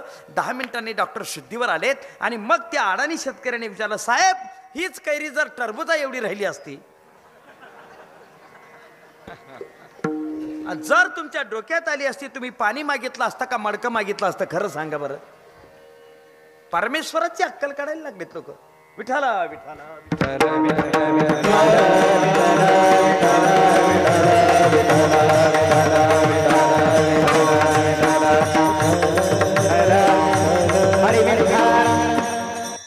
एकच प्रमाण सांगेल महाराज नामदेवरायांचं, मोठं गोड आहे. ऐका, तुम्हाला आनंद वाटेल. तेवढं प्रमाण जर ऐकलं ना तुम्हाला नक्कीच आनंद वाटेल. काय म्हणतात नामदेवराय? नावा मने काही नहाले साचार, प्रभु तू निरधार, प्रभु तू निरधार. पांडुरंग ऐसा तू समर्थ, ब्रह्मांडाचा धनी ऐसा तू समर्थ, ब्रह्मांडाचा धनी. वर्म हे जानोनी शरण आलो. हे देवा, मी काय शरण आलो तुला? उगीच नाही आलो रे शरण तुला. तू वेदाला बळ दिलंय. एकच उभी सांगेन ज्ञानोबरांची, मीच गा पांडवा या त्रिभुवनासी ओलावा, सृष्टिक्षय प्रभावा मूळ ते मी. त्याला इंग्रजीमध्ये गॉड म्हणतात. ऐ झोपला का? इंग्रजीमध्ये त्याला गॉड म्हणतात. G means generation, O means organisation, D means destroy. उत्पत्ती, स्थिती आणि लय या तिन्ही गोष्टी एकत्र येतात, त्याला देव म्हणतात महाराज. लोक त्याची अक्कल काढायला निघालेत महाराज. सावध व्हा राजाओ, हे बळ त्याचं आहे. आणि महाराज म्हणतात तो इतका बलवान आहे ना, त्याचे आम्ही दास आहोत म्हणून बलवान आहोत. एक वाक्य सांगेन महाराज, माणूस स्वतः बलवान नसला तरी चालेल, पण त्याने बलवानाच्या आश्रयाला राहावं की आपोआप बलवान होतो. तुकाराम महाराज सांगतात, माझ्यात बळ नाही, माझ्यात बळ नाही, कोणतंच बळ नाही. महाराजांचा अभंग सांगू? नाटातला अभंग फार गोडे. मी तवा अनाथ अपराधी, कर्महीन मती मंद बुद्धी तुझा मी आठविले नाही कधी वाचे कृपानिधी माय बापा नाही ऐकिले गाईले गीत. देवा माझ्याजवळ काहीच ताकद नाही रे, पण मी तुझा दास आहे ना म्हणून बलवान झालेलो आहे. बळी याचे अंकित आम्ही झालो बळीवंत. कोणतं बळ आहे?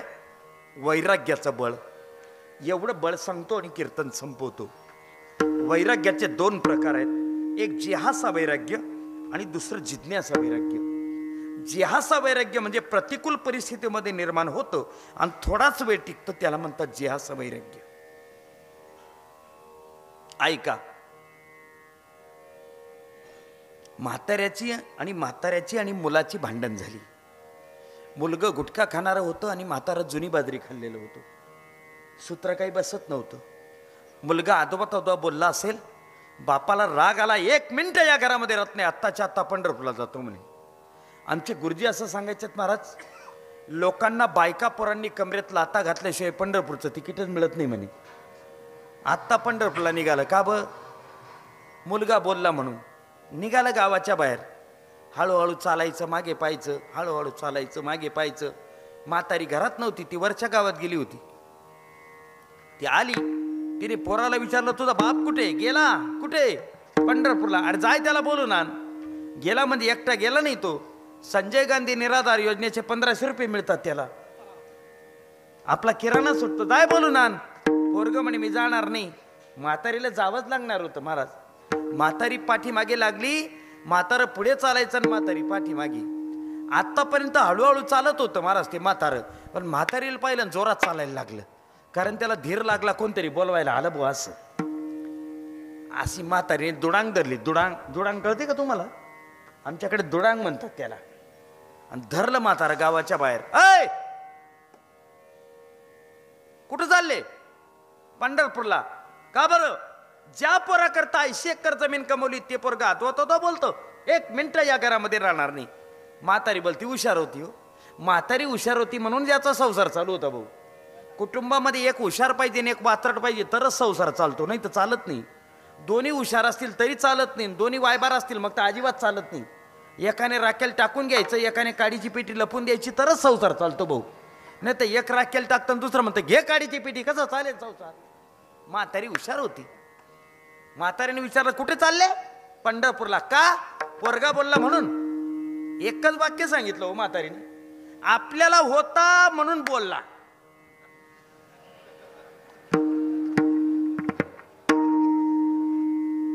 ज्यांना बोलायला कोणीच नाही त्यांनी अख्खं पुन्हा पालथं घातलं. एक डॉक्टर सोडला नाही तरी त्यांचा ठिकाणा लागला नाही. अरे आपल्याच मुलाने आपल्या मांडीवर देहधर्म केला म्हणून काय मांडी कापून टाकायची असते? एवढं मनाला लावू नका. घर आहे, घरामध्ये भांडे आहेत, भांड्याला भांडे लागणारच, भांडणं होणारच. चला घरी परत. म्हातारा म्हणे चाल, मी बी वाटच पाहत होतो कोणतरी बोलवायला येईल बा असं. याला जिहासा वैराग्य म्हणतात महाराज.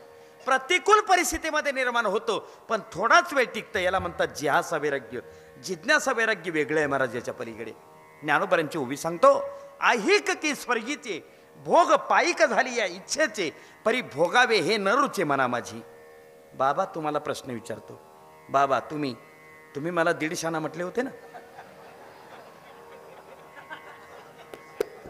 सापडले. मी तुम्हाला प्रश्न विचारतो, म्हाताऱ्या माणसांना सुपारी आवडत नाही का चावता येत नाही? काय भानगड आहे? चावता येत नाही. ज्यांचे 32 पैकी एक सुद्धा सभासद मीटिंगला हजर नाही, ते म्हातारा जर म्हणत असेल मला सुपारी आवडत नाही, तुला चावता येत नाही हे सांग. सुपारी आवडत नाही हे कोणी म्हणावं? सुपारी समोर पडली.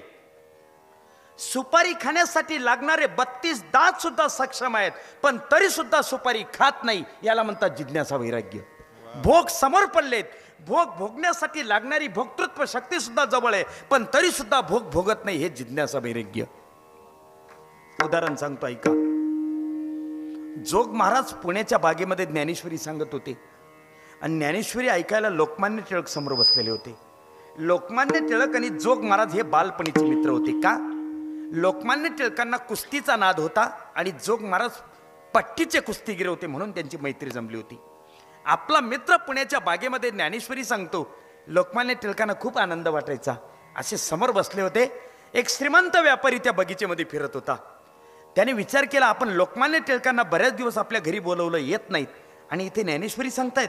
आपण एक काम करू, या ज्ञानेश्वरी सांगणाऱ्या बुवालाच आपल्या बंगल्यामध्ये घेऊन जाऊ, लोकमान्य टिळक बरोबर येतील. माध्यान्नाची वेळ होती. वाम कुक्षीवर जोग महाराज पौडले होते. पैशांचं पोतं भरलं, जोग महाराजांच्या समोर उतरवलं आणि हात जोडून उभा राहिला. जोग महाराज म्हटले, श्रीमंत काय याच्यात पैसे कशा करता आणलेत? बिदागी आहे. समजलो नाही, मी समजलो नाही. तुम्ही जी इथे ज्ञानेश्वरी सांगताना हे सांगणं बंद करा. उद्यापासून माझ्या बंगल्यात ज्ञानेश्वरी सांगा. 1 दिवस ज्ञानेश्वरी सांगितली तर 1 पोते पैसे देईल, 3 दिवस सांगितली तर 3 पोते देईल आणि 7 दिवस ज्ञानेश्वरी सांगितली तर 7 पोते देईल. जोग महाराज होते ते. त्यांनी सांगितलं, श्रीमंत मी तुमचा अनादर करत नाही. इथे माझी भूमी आहे, हा माझा स्रोत आहे आणि हे माझं व्यासपीठ आहे. हे सोडून मी येणार नाही. 2 पावलं श्रीमंत मागे सरकला आणि काय म्हटलं ऐका. जोग महाराज पोतावर पैसे आहेत, पोतावर पश्चाताप येईल तुम्हाला. हात जोडले. श्रीमंत मी अनादर करत नाही, मला गळ घालू नका. ऐका बरं, या अख्ख्या पुणे प्रांतामध्ये तुम्हाला 1 दिवस ज्ञानेश्वरी सांगण्याकरता पोतावर पैसे देणारा हा एकटाच पठ्य आहे म्हटले. आता जोग मला चिल्लेत, 2 पावलं मागे सरकलेत आणि त्या श्रीमंताला सांगितलं, हे श्रीमंता, या अख्ख्या पुणे प्रांतामध्ये या जोग महाराजांना 1 दिवस ज्ञानेश्वरी सांगण्याकरता पोतभर पैसे देणारा तू एकटा पठ्य आहे, पण अख्खा भारत फिरून ये, तुझ्या पोतभर पैशाला लाथ मारणारा हा जोग महाराज एकटाच पठ्य आहे, त्याचा येत नाही. याला जिज्ञासा वैराग्य म्हणतात महाराज. भोग समोर पडलेत, भोग भोगण्यासाठी लागणारी भोक्तृत्व शक्ती सुद्धा जवळ आहे, पण तरी सुद्धा भोग भोगत नाही, हे जिज्ञासा वैराग्य. नंबर 2, स्वामी विवेकानंद शिकागोच्या धर्म परिषदेमध्ये व्याख्यानासाठी गेलेत. एक श्रीमंताची मुलगी त्यांच्याजवळ आली, सुंदर होती. तिने सांगितलं, महाराज मला उद्या तुमच्याशी लग्न करायचं आहे. स्वामींनी प्रश्न विचारला, माझ्याशी लग्न करण्याचा तुझा हेतू काय? हे महाराज, तुम्ही जर एवढी विद्वान आहात तर तुमच्यापासून मला जो मुलगा होईल तो मुलगा किती विद्वान असेल? स्वामीजी म्हटले, बाई तुझ्याशी लग्न करणं माझ्या हातात आहे, पण लग्न झाल्यावर मुलं होतातच हे सांगितलं कोणत्या काकाने तुला? कदाचित तू माझ्याशी लग्न केलं आणि तुला अपत्य प्राप्ती नाही झाली तर तुझी वासना अतृप्त राहील आणि त्या अतृप्त वासनेपोटी तुला पुन्हा जन्म घ्यावा लागेल. त्यापेक्षा एक काम कर, तुला मुलगा पाहिजे का लग्न पाहिजे ते सांग. मला मुलगा पाहिजे. मग त्याच्याकरता लग्न करायची काय गरज आहे? म्हटले, मग उद्या तू प्रवचन ऐकायला ये, लाखो लोकांच्या समोर मी तुला स्टेजवर बोलवेल आणि लोकांना सांगेल, मित्र ही माझी आई आहे आणि मी हिचा मुलगा आहे. याला म्हणतात जिज्ञासा. पुन्हा वाक्याचा पुनरुच्चार करेल मामा. भोग समोर पडलेत, भोग भोगण्यासाठी लागणारी भोक्तृत्व शक्ती सुद्धा जवळ आहे, पण तरी सुद्धा भोग भोगत नाही, हे जिज्ञासा वैराग्य. लोकांच्या उदाहरणं नाही पाहिजे तुकाराम महाराज आम्हाला. तुमचं काय? जाई वो तुम्हा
वैराग्यातली ही स्वात्मानुभवाची वाणी आहे जगद्गुरु तुकोबारांची.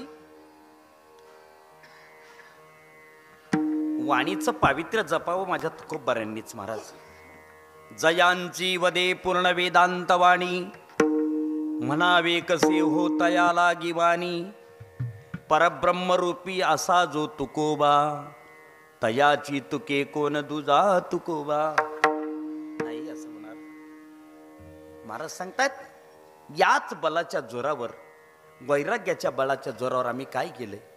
लाथाळलेला हा संसार केला शळउर्मीचा मार विठोबा रखुमाई. विठोबा रखुमाई, हरी विठोबा रखुमाई, विठोबा रखुमाई. हरी हरी हरी हरी जय जय, हरी हरी जय जय जय जय विठोबा रखुमाई. हरी जय जय, हरी जय जय विठोबा रखुमाई. बसलेले मंडळी सर्वांनी टाळी वाजवा मुखाने नाम घ्या देवाचा. हरी हरी हरी हरी जय जय, हरी हरी जय जय जय जय विठोबा रखुमाई.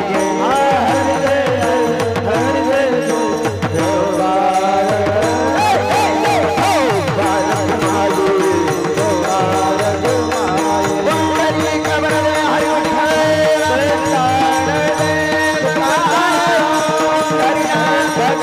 भगवान की जय.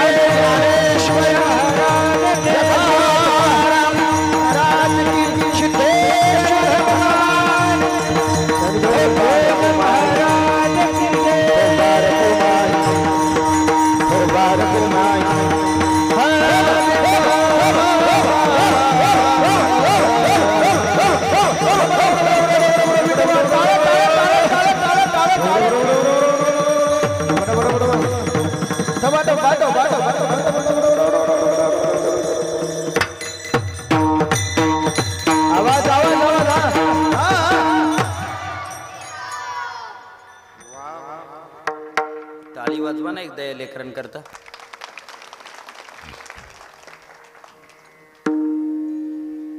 मामा हे कीर्तन झाल्यावर पुन्हा जेवतात का? खूप थकतात होती. हे तर लई जागा होई.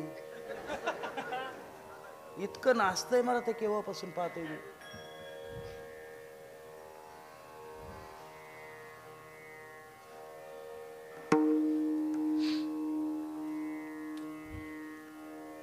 मनाच्या दोन, शरीराच्या दोन आणि आत्म्याच्या दोन अशा 6 उर्मी. त्या 6 उर्मींचा मार त्याच्यावर केला आणि संसार लाथाळून लावला. शब्दप्रयोग फार गोड केलाय तुकोबरांनी. लाथाळीला. ज्या गोष्टीचं महत्व कमी होतं ना ती गोष्ट लाथाळली जाते. नाही, अजून एक वाक्य सांगेन, पुनरुच्चार करतोय. प्राप्त परिस्थितीमध्ये आहे त्या वस्तूच्या किमतीपेक्षा जास्त मोलाची वस्तू प्राप्त झाली की कमी मोलाची वस्तू लाथाळली जाते महाराज. बरोबर आहे, सिद्धांत आहे ना. तुम्हाला व्यवहाराने पटवून सांगतो. बसा ना आजी, आजी, आजी बसा.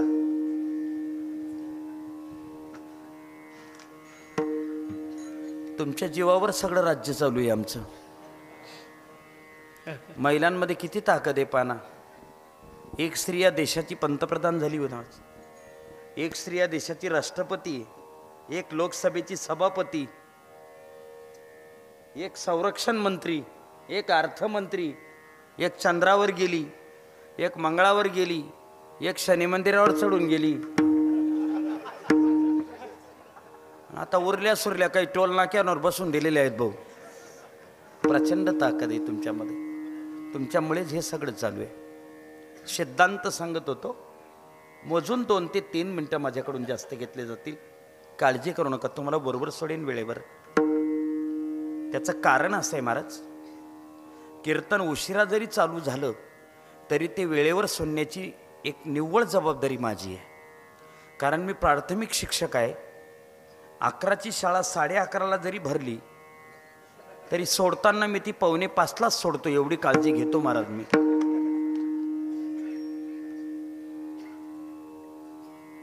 जास्त मोलाची वस्तू प्राप्त झाली की कमी मोलाची तिचं महत्व कमी होतं. घरामध्ये फ्रीज आला की रांजल लाथाळला जातो. फ्रीज कळतो तुम्हाला? फ्रीज ताज्या वस्तू शिळ्या करून खाण्याचं सुलभ साधन.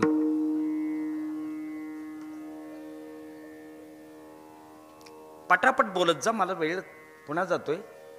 घरामध्ये फ्रीज आला की रांजण लाथाळला जातो, मनाला लाथाळला जातो. घरामध्ये फ्रीज आला की रांजण लाथाळला जातो. घरामध्ये मिक्सर आला की खलबत्ता लाथाळला जातो. बरोबर आहे ना? घरामध्ये नातू जन्माला आला की आजोबा म्हणा ना, जोरात जोरात म्हणा.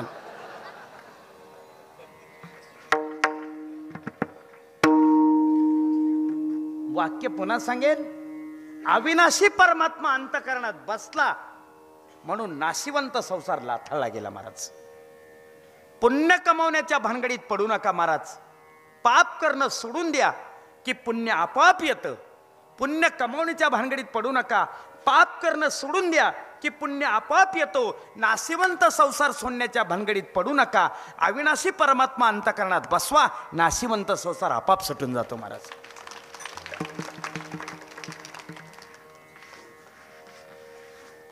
सावधरा बापू.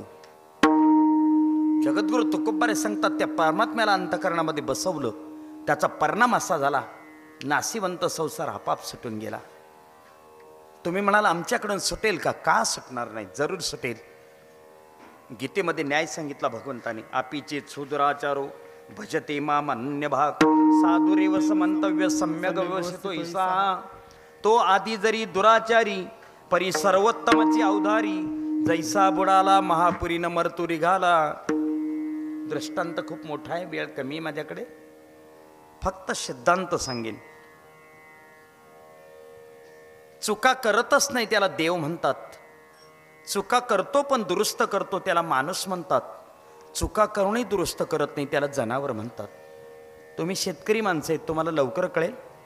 जनावरासमोर तुम्ही पेंडीभर चारा टाका, त्याला अर्धी पेंडी खायची असेल तर ती अर्धी पेंडी कधीच बाजूला काढून ठेवत नाही, कारण जनावर येते. त्याला शेणमूत्र टाकायचं असेल तर उरलेला चारा बाजूला केला पाहिजे, पण करत नाही. त्याच्यावरच शेणमूत्र टाकतं, कारण जनावर येते. त्याला खाली बसायचं असेल तर जागा स्वच्छ केली पाहिजे, पण करत नाही. त्याच्यावरच बसतं, कारण जनावर येते. एसटीमध्ये जरी बसलं तरी केळी खाईल, सालटे तिथेच टाकेल, कारण जनावर येते.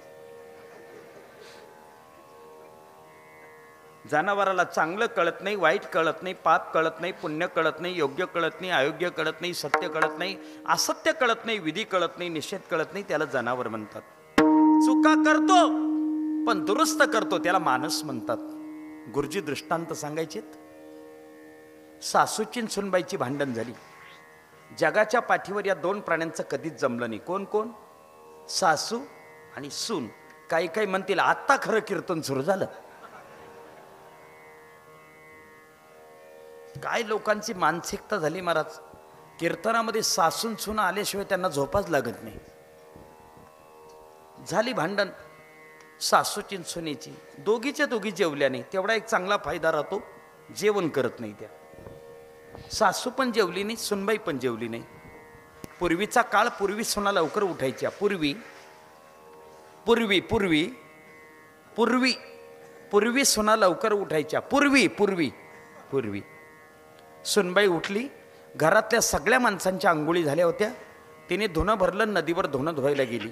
घरातली माणसं शेतीत निघून गेली. राहिली कोण? सासू. तिने एकच विचार केला, कालपासून उपाशी आहोत, एखादा पदार्थ करू, खाऊन टाकू, भांडे घासून ठेवून देऊ, आणि सुनबाईला आल्यावर आणखी असं दाखवू आपण कालपासून उपाशीच आहोत. हिला म्हणतात सासू. शिरली घरामध्ये. तिने शेवया तयार केल्या. शेवया शेवया स्त्रियांना आवडतात, पण फार. स्त्रियांना 4 गोष्टी आवडतात: साय, शेवई, उतरण, जावई. काय काय काय नवीन सांगा, नवीन सांगा. साय म्हणजे दुधावरची साय. नवऱ्याला जरी दूध वाढायला गेली ना, असा बोट घालते वरती ओढते तिला. त्याचा असा जीव संतापून जातो. तो म्हणतो पडू दे ना, तिची तिची पडून राहिली, पण बाया पडू नाही देत. शेवयांमध्ये फार जीव. तिने शेवया तयार केल्या. शेवया 5च मिनिटात तयार होतात महाराज. ताटामध्ये ओतल्यात, दूध टाकलं, साखर टाकली, गावरानी तूप टाकलं, मग खायचं ना गुपचूप. तिला विचार आला सासूला, जर खाता खाता सुनबाई येऊन लागली तर फजिती होईल. सुनबाई म्हणेल उपाशी राहून राहून राहिली, रात्रभरच राहिली, आता माझ्या अगोदर जेवलीस का नाही. हे असे फजिती होऊ नये म्हणून तिने ते तसंच्या तसं ताट उचललं आणि मधल्या घरात अंधारात खायला बसली. तेवढ्यात सुनबाई येऊन लागली. तिने पाहिलं सासू तर काही घरामध्ये दिसत नाही. मग गॅसवर दूध कसं काय पडलंय. या अर्थी सासू पलीकडच्या गल्लीत गेली असेल, तिला यायला 10 मिनिटं लागतील. आपण घरात जाऊ, पावशेर 100 दूध पिऊन घेऊ, दिवसभर जेवायला जरी मिळालं नाही तरी दुधाचा दमदमा राहील. शिरली ती पण घरामध्ये. तिने पण ताटामध्ये पावशेर 100 दूध ओतलं. मग प्यायचं ना गुपचूप. तिचं पण इंडिकेटर लागलं. ती म्हटते जर पिता पिता सासूबाई येऊन लागली तर फजिती होईल, म्हणून तिनेही ते ताट उचललं, मधल्या घरात अंधारात प्यायला गेली. आता तिथे आरोपी नंबर 1 बसलेलाच होता. पण सासूची चूक नव्हती महाराज, सासूची चूक नव्हती. का बरं? ती मालकीने व केव्हाही खाईल केव्हाही पिईल. सुनबाईची चूक होती ना महाराज. काय? सासूला न विचारता दूध पिण्याचा प्रयत्न. चूक केली पण दुरुस्त केली महाराज. सासूने जसं तिच्याकडे पाहिलं, काय ग सुनबाई काय करते? काही नाही आत्याबाई, तुम्ही शेवया खात होत्या ना, त्या कोरड्या झाल्या असतील म्हणून दूध टाकायला आली म्हटले. होती का नाही हुशार? नायगावचंच माहेर होतं तिचं. माणसाच्या हातून चुका होतात महाराज, त्याला त्या फक्त दुरुस्त करता आल्या पाहिजेत. होऊ देत ना. आपल्या हातून ज्या चुका झाल्यात त्या प्रभू परमात्म्याच्या चरणी समर्पित करा. जगद्गुरु तुकोबारायांचं आव्हान बघा, आता तरी पुढे हाची उपदेश नका करुणा अशा आयुष्याचा अभंगातल्या फक्त एका चरणाचा विस्तारपूर्वक भावार्थ तुमच्यासमोर मांडण्याचा एक अल्पसा प्रयत्न केलाय. अजून 3 चरणं बाकी आहेत. पुन्हा कधीतरी एखाद्या चांगल्या वक्त्याकडून तुम्हाला या अभंगाचा विचार करता येईल. मामा, मला तुमच्याकडे येऊन खूप प्रसन्न वाटलं, खूप आनंद वाटला.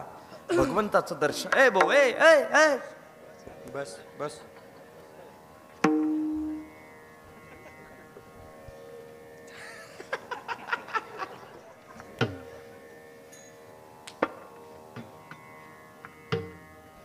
एवढ्या कीर्तनातून उठून जाणं म्हणजे बिहारमध्ये मंचची सभा घेणं अशी गंमत आहे भाऊ. तू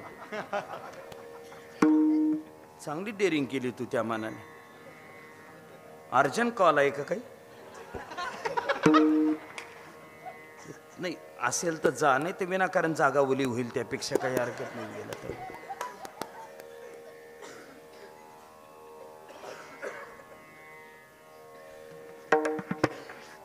खूप आनंद वाटला.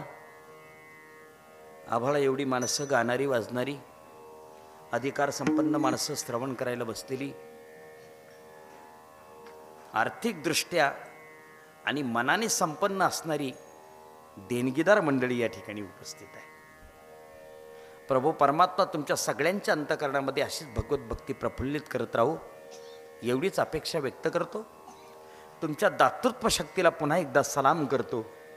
तुमच्या हातून समाजाची अशीच सेवा घडू अशी अपेक्षा व्यक्त करतो. किती आनंद वाटतो महाराज.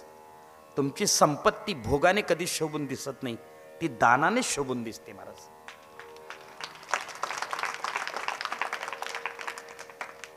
ऐका, या जगामध्ये तुम्हाला असं वाटत असेल आपण खूप संपन्न आहोत, मनातला गैरसमज दूर करून टाका महाराज. आपल्यापेक्षा खूप संपन्न लोक जगामध्ये आहेत, पण ती संपन्नता आपल्या चेहऱ्यावर उमटावी असं वाटत असेल तर आपल्या संपत्तीचा विनियोग हा दानामध्ये करा. तुमचं जीवन अधिक कृतार्थ होईल महाराज. पण तो सगळ्यांनी सहभाग घ्यावा बरं त्याच्यात, नाही तर दुसऱ्या माणसांनी सहभाग घ्यावा आणि माळकऱ्यांनी काही वर्गणी देऊ नये असं नका करू. त्यांनी पण दिली पाहिजे महाराज वर्गणी. सगळ्यांच्या सहभागातून हा कार्यक्रम संपन्न होते. एक वाक्य सांगू महाराज, तुमच्या गावात असं सुद्धा एखादा श्रीमंत माणूस असेल, तो अख्ख्या सप्ताहाचा खर्च एकटा करू शकेल, पण तुम्ही तसं करत नाही. प्रत्येक माणसाकडून, झोपडीमध्ये राहणाऱ्या माणसाकडून सुद्धा 51 रुपये घेतात आणि हा सप्ताह उभं करतात. का? त्या 51 रुपये देणाऱ्याला सुद्धा वाटलं पाहिजे हा सप्ताह माझा आहे. याला वारकरी संप्रदाय म्हणतात महाराज. तुम्ही आम्ही खेळीमेळी गदारोळी आनंदे एका भव्य आणि दिव्य अशा या नामयज्ञामध्ये अल्पशी सेवा करण्याचा योग मला मामांमुळे, आमच्या गणेश भाऊंमुळे प्राप्त झाला आणि तुम्हा सज्जन भाविकांच्या चरणारविंदी ही सेवा समर्पित करतो. सर्व गुणीजनांच्या चरणी पुन्हा एकदा नतमस्तक होतो आणि या ठिकाणी थांबतो. ज्ञानेश्वर माऊली ज्ञानराज माऊली ज्ञानेश्वर माऊली ज्ञानराज माऊली ज्ञानेश्वर माऊली ज्ञानराज माऊली महाराज